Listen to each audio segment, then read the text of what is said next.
मित्रों नमस्कार। संजय सस क्लासेस में आपका स्वागत है। आज हम हिंदी के व्याकरण संबंधित महत्वपूर्ण प्रश्नों पर चर्चा करेंगे, जो कि आरओ टेट, सुपर टेट या अन्य राज्य के टेट परीक्षाओं के लिए, इसके साथ साथ वनडे एग्जाम के लिए अत्यधिक महत्वपूर्ण है। चलते हैं, देखते हैं पहला प्रश्न। निम्नलिखित वाक्खंडों में से एक के लिए प्रयुक्त होने वाला शब्द है। विकल्प दिया गया है आपकी सेवा करने वाला, बी में स्वयं की सेवा करने वाला, सी में अपनी इच्छा से दूसरों की सेवा करने वाला, डी में बिना वेतन के काम करने वाला। स्वयं सेवक किसे कहा जाता है? जो अपनी इच्छा से दूसरों की सेवा करे। आपका विकल्प सी सही हो जाएगा। ठीक है, फिर अगले प्रश्न पर चलें। देखें अगला प्रश्न। गुरु के समीप रहकर शिक्षा ग्रहण करने वाला के लिए एक शब्द है। ये आपका वाक्यांश है, वाक्यांश है, जिसका एक शब्द में उत्तर देना होता है। यहाँ से निश्चित रूप से हर परीक्षाओं में, कोई भी परीक्षा हो, वनडे हो या अन्य परीक्षाएँ हैं, सब में निश्चित रूप से 1 नंबर का आता है। तो गुरु के समीप रहकर शिक्षा ग्रहण करने वालों को क्या कहते हैं? विकल्प दिया गया है ए गुरुकुलवासी, बी छात्रावासी, सी अंतेवासी, डी आश्रमवासी। तो मित्रों, गुरु के समीप रहकर शिक्षा ग्रहण करने वाले को अंतेवासी कहा जाता है। ठीक है, तो आपका विकल्प सी सही हो जाएगा। फिर चलें अगले प्रश्न पर। अपना उद्देश्य पूर्ण होने पर संतुष्ट ऐसे व्यक्ति के लिए एक शब्द है। विकल्प दिया गया है ए चिर प्रसन्न, बी कृतज्ञ, सी आभारी, डी कृतार्थ। अपना उद्देश्य पूर्ण होने पर संतुष्ट ऐसे व्यक्ति को हम क्या कहते हैं? ऐसे व्यक्ति को हम कृतार्थ कहते हैं। विकल्प डी आपका सही हो जाएगा। फिर देखें अगला प्रश्न। ये आपका वाक् शुद्धि का प्रश्न है। देखें, भारत सरकार ने प्रोफेसर राजेंद्र को साहित्य अकादमी पुरस्कार अर्पित की। बी में भारत सरकार ने प्रोफेसर राजेंद्र को साहित्य अकादमी पुरस्कार प्रदान किया। सी भारत सरकार ने साहित्य अकादमी प्रोफेसर राजेंद्र को पुरस्कार दिया। भारत सरकार ने साहित्य अकादमी पुरस्कार प्रोफेसर राजेंद्र को दिया। कौन सा विकल्प सही होगा? मैं तो ध्यान दीजिएगा, इस तरह का प्रश्न में बहुत बच्चों से, बहुत भाई बहनों से गलती होती है। तो आप लोग गलती मत करिएगा। ये होगा आपका विकल्प बी, भारत सरकार ने प्रोफेसर राजेंद्र को साहित्य अकादमी पुरस्कार प्रदान किया। ठीक है, फिर देखें अगला प्रश्न। अच्छे प्रश्न हैं, जो कि आपके परीक्षाओं में निश्चित रूप से कई नंबर आपको मिलेंगे। देखें अगले प्रश्न। नीचे दिए शब्द को 4 प्रकार से लिखा गया है, जिनमें से एक की वर्तनी सही है। सही वर्तनी का चयन कीजिए। अनुग्रहित, अनुगृहित, अनुग्रहित, अनुगृहित। अब ध्यान दीजिएगा मित्रों, शुद्धिकरण का प्रश्न निश्चित रूप से आता है। अनुग्रह तो आपका सही होता है, अनुग्रह, अनुग्रह आपका शुद्ध है, लेकिन अनुग्रहित नहीं होता है, होता है अनुगृहित। विकल्प आपका डी सही हो जाएगा। फिर देखें अगला प्रश्न। इसमें से कौन सा शब्द शुद्ध है? वाल्मीकि, वाल्मीकि, वाल्मीकि, वाल्मीकि। तो मित्रों ध्यान दीजिएगा, इसमें से आपका विकल्प कौन सही हो जाएगा? तो आप इसको जानते भी होंगे, विकल्प आपका सी सही हो जाएगा। फिर देखें अगला प्रश्न। देखें, इनमें से एक शब्द की वर्तनी अशुद्ध है। अधीन, भागीरथी, जागृत, अनुग्रहित। हमने आपको बताया था अनुग्रह होता है, अनुगृहित होता है। अनुग्रह भी शुद्ध है, अनुगृहित भी शुद्ध है, भागीरथी भी शुद्ध है, अधीन भी शुद्ध है। अशुद्ध क्या है? जागृत। क्यों?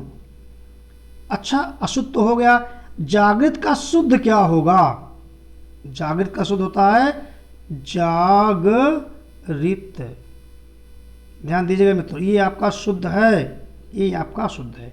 ये प्रश्न के हिसाब से अशुद्ध हमको चयन करना था, तो विकल्प सी आपका सही हो जाएगा। अगला प्रश्न देखें। देखिए प्रश्न, निम्नलिखित विकल्पों में से शुद्ध वर्तनी वाले शब्द का चयन कीजिए। उपरोक्त, उपर्युक्त, उपर्युक्त, उपर्युक्त। इस तरह का प्रश्न बहुत गलतियां होती हैं, तो आप लोग गलती ना करें। ऐसे प्रश्न को बार बार पढ़ते रहें जिससे आपकी गलती ना हो। तो आपका विकल्प डी सही हो जाएगा, उपर्युक्त। फिर अगला प्रश्न, निम्नलिखित इकारांत शब्दों में एक पुल्लिंग है, उसे चयनित कीजिए। इकारांत क्या होता है? जिस शब्द के अंत में बड़ी ई की मात्रा हो। इकारांत का मतलब होता है बड़ी ई, चूंकि इकारांत है तो बड़ी ई से समाप्त होने वाला शब्द अकारांत, छोटा आ से समाप्त होने वाला शब्द आकारांत, बड़ा आ से समाप्त होने वाला शब्द। जैसे आपको दे दिया जाए कि बालिका, अगर आपको दे दिया जाए कि बालिका क्या है, आकारांत है कि आकारांत है, इकारांत है तो उकारांत है। यहाँ पर बड़ा आ रहा है ना, इसमें बड़ा आ रहा है का में, तो हो जाएगा आकारांत। ठीक है, इसी तरह इकारांत में आपका प्रश्न क्या है, निम्नलिखित इकारांत शब्दों में एक पुल्लिंग है, उसे चयनित कीजिए। पानी, नदी, रोटी, बकरी। तो आप जानते हैं कि पानी, दही, ये सब क्या हैं? सब पुल्लिंग हैं। तो आपका विकल्प ए सही हो जाएगा। ठीक है, दही बहुत पूछता है, दही। ठीक है, तो दही भी आपका पुल्लिंग है, में तो ध्यान दीजिएगा, बहुत पूछता है प्रश्न। अगला प्रश्न, संवेदनशील का सही विपरीतार्थक शब्द है। संवेदनशील का विपरीत अर्थ क्या है सही, उसका विलोम क्या है? सत्यवादी, चतुर, उत्साही, मोटी चमड़ी वाला। संवेदनशील का विलोम या विपरीतार्थक शब्द मोटी चमड़ी वाला। विकल्प डी आपका सही हो जाएगा। फिर देखें अगला प्रश्न, चिरंतर का विलोम है। चिरंतर, चिरंतर का विलोम शाश्वत, नश्वर, पुरातन, अनश्वर। इस तरह के प्रश्न आप लोग कई बार पढ़े हुए होते हैं, तो इस तरह के प्रश्न आप लोग गलती नहीं करते हैं, और गलती ना करें, बहुत अच्छा है। ये आपका विकल्प कौन से हो जाएगा आप लोग जानते भी होंगे, क्योंकि प्रश्न बहुत इंपॉर्टेंट है, इसलिए हमने इसको रख दिया है। विकल्प आपका बी सही हो जाएगा। ठीक है, फिर अगला प्रश्न,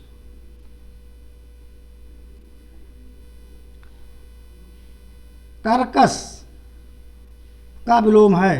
कर्कश, कर्कश भी होता है कठोर, तो कर्मठ, क्लिष्ट और क्रूर होगा नहीं, विकल्प होगा ए कोमल। बहुत इंपॉर्टेंट प्रश्न है। अगला प्रश्न, गौरव का विलोम शब्द। विलोम से एक नंबर का निश्चित रूप से आता है। तो ये वीडियो आपको कई नंबर के साल होने वाले हैं, कई नंबर आपको देने वाले हैं।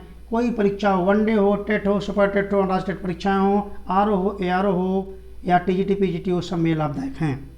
तो गौरव का विलोम आप जानते ही है, विशिष्ट ए में है, बी में गुरु, सी में लाघव, डी में महत्व। आप जानते ही होंगे, इसका विकल्प सी सही हो जाएगा। अगला प्रश्न, देवर बहुत पूछता है, तत्सम से एक प्रश्न पूछता है, हर बार पूछता है।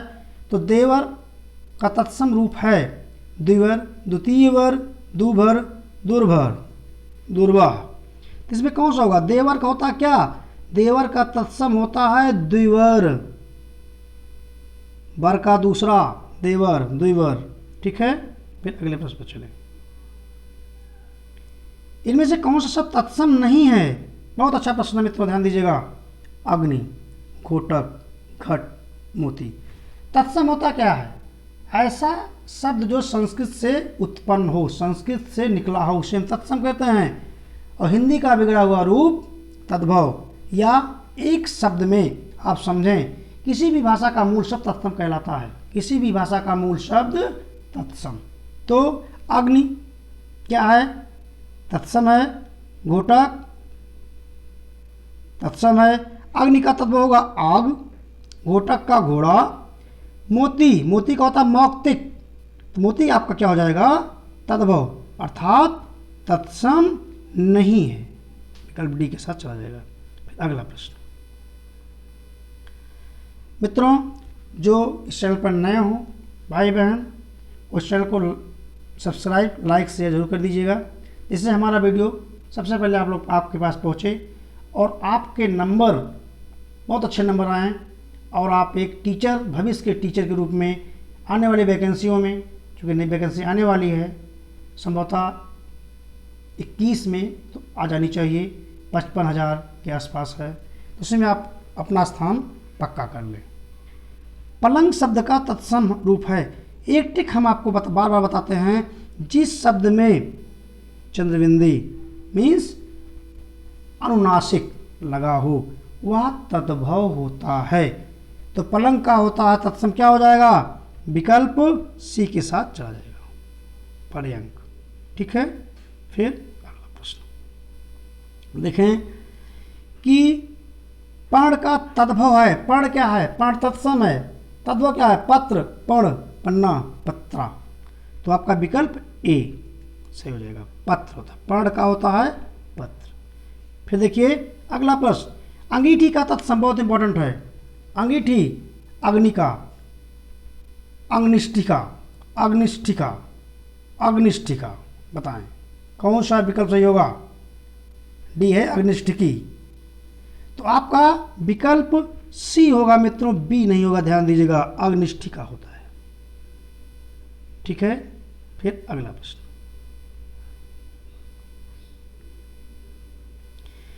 सुई का तत्सम रूप है। सुई, सूजी, सुई, सूची, सूचक। बहुत इंपॉर्टेंट प्रश्न है, बहुत इंपॉर्टेंट है। सुई का होता है सूची, विकल्प सी आपका सही हो गया।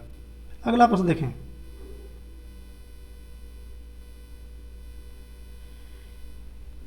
तत्भाव से तत्सम बने सही शब्द को चिन्हित कीजिए, मीन्स चयन कीजिए। पहले तद्भव कौन सा, फिर उसका तत्सम है। हत्ता, हाथ, बिल्कुल नहीं है, हाथ का हस्त होता है। रत्ता, रात, नहीं है। पत्ता, पत्र, नच्चा, नाच। तो आपका विकल्प सी सही हो जाएगा, पत्ता, पत्र। अगला प्रश्न, कपड़ा किस शब्द किस श्रेणी का है। कपड़ा का, किवाड़ का, कपाट का, कछुआ का, घोड़ा का, गेहूं का। ऐसे शब्दों का तत्सम रट लो। कपड़ा का करपट, किवाड़ का कपाट, कपास का करपास। ठीक है, फिर देखें घोड़ा का घोटक, बहुत इंपॉर्टेंट शब्द हैं तत्सम के लिए।